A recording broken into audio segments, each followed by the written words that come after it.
You are listening to That's Life, a One Love media production.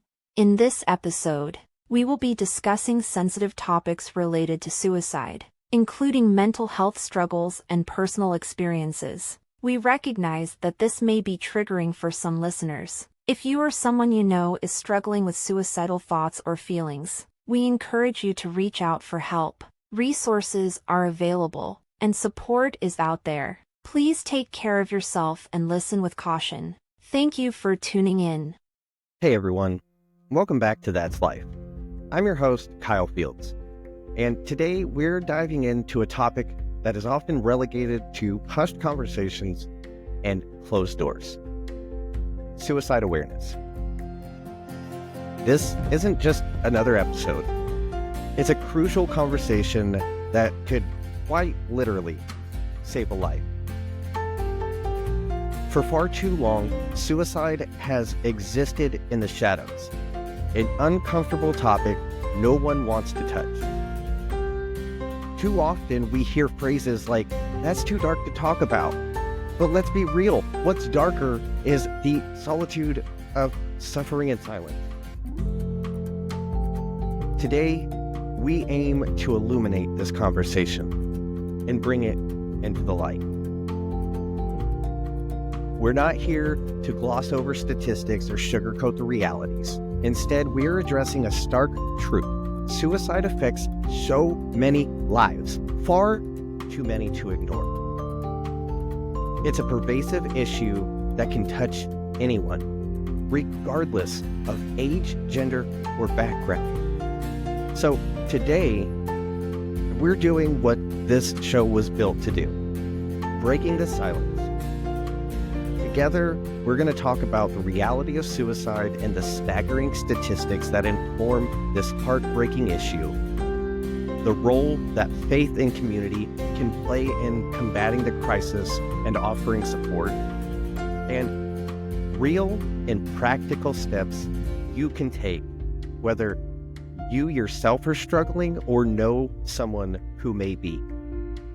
We'll discuss how to offer help, how to ask for it, and how to hold on when things feel unbearably heavy. Because no one should ever have to fight this battle alone.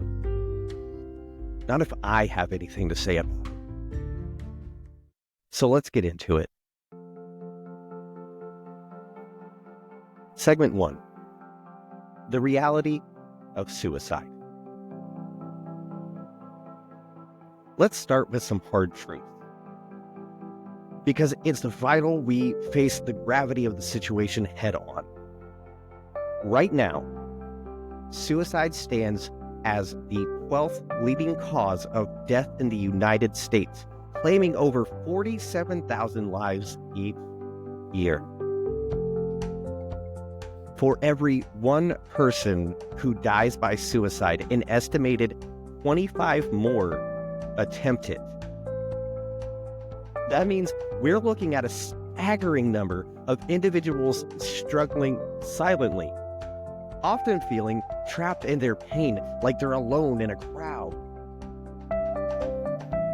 Many people harbor the belief that reaching out is a sign of failure and that their pain would burden others.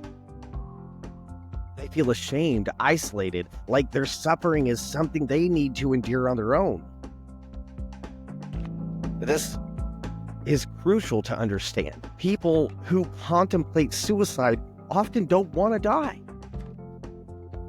They just want to escape their pain. According to the Alliance of Hope, suicide is driven by pain, and it's important to realize that the goal of someone who is suicidal is not death, but the end of that pain. Let's get something crystal clear. Your pain is not a burden. You are not a problem that needs to be solved. You are a person worthy of compassion and support. The article emphasizes a critical perspective. The suicidal mind is bent on finding a solution to what feels like an insurmountable problem. What might seem selfish or incomprehensible to those on the outside is often about an overwhelming desire to end suffering. Besides, I don't care what anyone has told you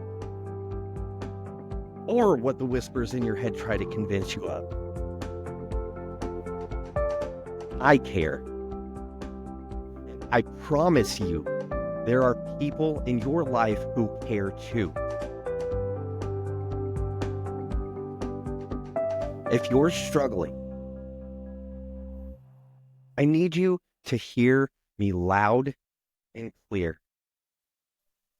The world is better with you in it. You are needed.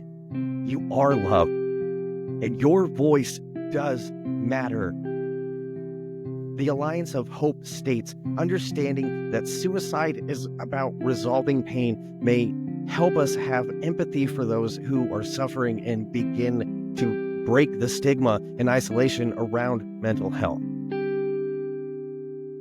We need to recognize that asking for help is an essential step, not just for ourselves, but for the sake of those around us who care.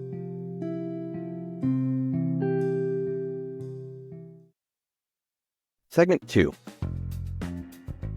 What faith in community can do. Now, let's talk about something that might surprise some people.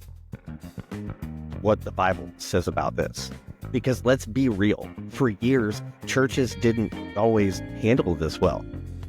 Some folks acted like struggling with mental health meant you didn't have faith. But that's not what God says. Psalms 34:18, the Lord is close to the brokenhearted and saves those who are crushed in spirit. 2 Corinthians 1 verses 3 and 4 comforts us in all our problems so that we can comfort those in any trouble with the comfort we ourselves receive from God. Romans chapter 8 verses 38 and 39. Nothing can separate us from the love of God. Not depression, not fear, not even the worst thoughts in our head. So, if you've ever been told that struggling with your mental health makes you less than in God's eyes, throw that lie in the trash where it belongs. Because God isn't looking at you with judgment. He's looking at you with love. Probably the same way that I look at pizza. And as a community, we need to do better. We need to stop saying, let me know if you need anything, and start showing up for people. We need to stop assuming that the strong ones are fine just because they don't say they're struggling. Because silence isn't proof of strength. Sometimes it's proof of suffering.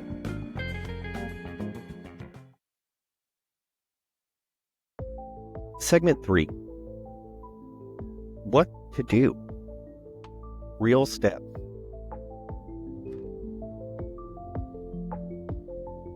So, what can we actually do in the face of such daunting realities? If you're struggling right now, let's break it down into actionable steps. Number 1, first and foremost,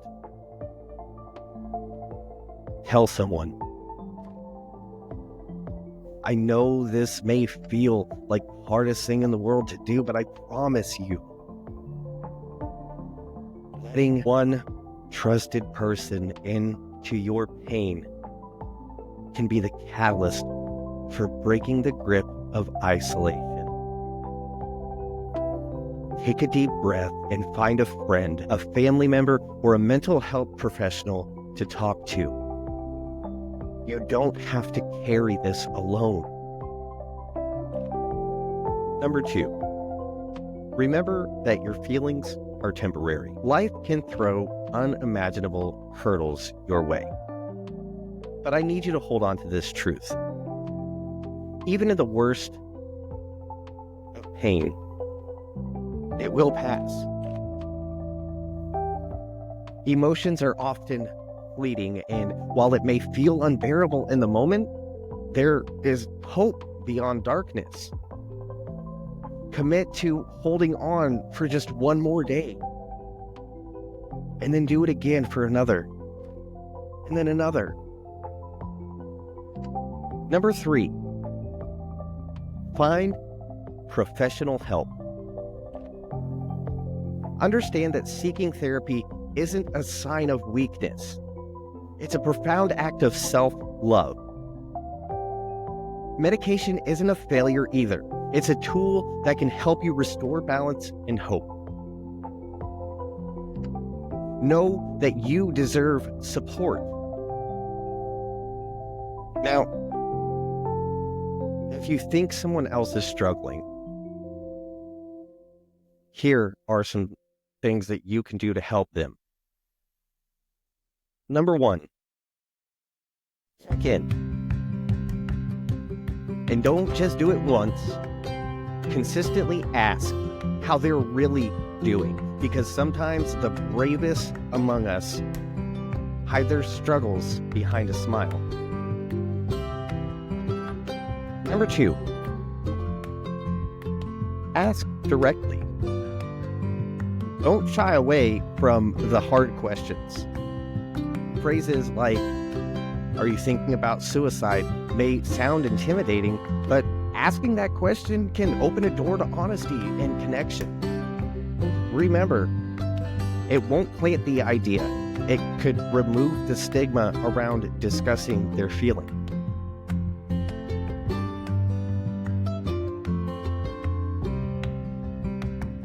Number 3, don't minimize their pain. Avoid the urge to say, "But you have so much to live for." Instead, just listen. Validate their feelings without judgment or interruption. Number 4, be the friend who follows through. Show up for them. Make that call. Check in regularly. Make plans to be together. Human connection can be a lifeline during difficult times. With just a few thoughtful actions, each of us can become a part of the solution in a world where silence has been far too loud.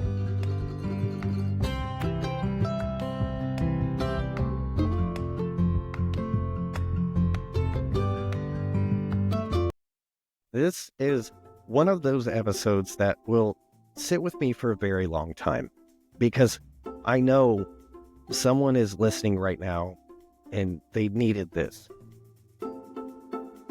If that's you, listen to me. You are loved. You are wanted. You are not alone. If you ever feel like you can't hold on, please reach out. Call or text 988. There's always another way. Message me. Call me. And for the rest of us, it's time to show up for the people in our lives, because we never know who's fighting a battle they haven't spoken about yet. Now, before we go, if you want exclusive member-only content, I've got something special for you. We are going to be launching something called the That's Life Member Lounge. It's going to be I wouldn't say just a podcast, but there are going to be member-only episodes. You get the option of requesting topics for me to go over, whole bunch of stuff. It's just $5 a month, and it really, really helps me out, helps this channel out. And if you would like to know more information on it, you can head on over to patreon.com/OneLoveFLA. Next week on the main show, we're shifting gears with an episode all about how to let go of resentment and start living free. You won't want to miss it. Until next time, do you, but do it with love and affection. I'm Kyle Fields, and that life.